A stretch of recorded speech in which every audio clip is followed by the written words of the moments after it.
लता मंगेशकर के यहाँ काम करने वाले हाउस हेल्प ने कहा है कि कोई भी कभी भी उनकी दीदी की तरह नहीं हो सकता, जिन्होंने उन्हें कभी नौकर नहीं माना और कभी उनसे गुस्से से बात नहीं की। लता जी का रविवार को 92 वर्ष की आयु में मुंबई के ब्रीच कैंडी हॉस्पिटल में निधन हो गया।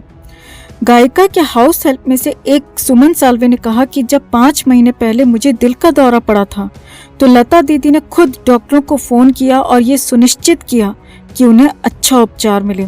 साल्वे ने शिवाजी पार्क में लता मंगेशकर के रिश्तेदारों और दोस्तों के लिए आरक्षित क्षेत्र में इंतजार करते हुए भीगी आंखों से कहा, जब मैं उनके आवास पर थी तो मुझे दिल का दौरा पड़ा था। दीदी ने मेरी जान बचाई थी, लेकिन अब वो खुद हमेशा के लिए चली गई हैं।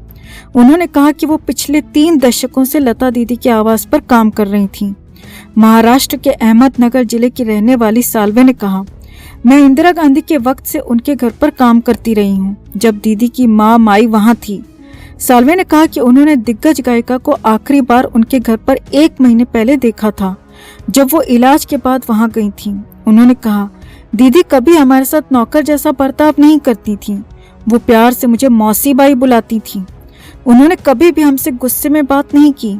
इस दुनिया में दीदी जैसा कोई इंसान नहीं है और कोई भी कभी उनके जैसा नहीं हो सकता। साल्वे ने कहा कि लता दीदी हाउस हेल्प से हमेशा सम्मानजनक तरीके से बात करती थी। उन्होंने कहा कि लता दीदी ने उन्हें अपने आवास प्रभु कुंज आते रहने के लिए कहा था। साल्वे के अनुसार लता दीदी उनकी छोटी छोटी जरूरतों का भी ध्यान रखती थी और उनके साथ कभी भी नौकरों जैसा बर्ताव नहीं किया और उन्हें कपड़े तथा भोजन दिया करती थी।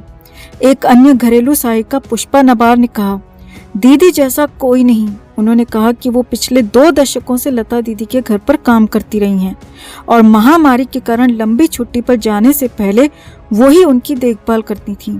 पुष्पा ने कहा कि लता दीदी के घर पर 6 से 7 लोग काम करते हैं और सभी उनके निधन से बहुत दुखी हैं और टूटे हुए हैं।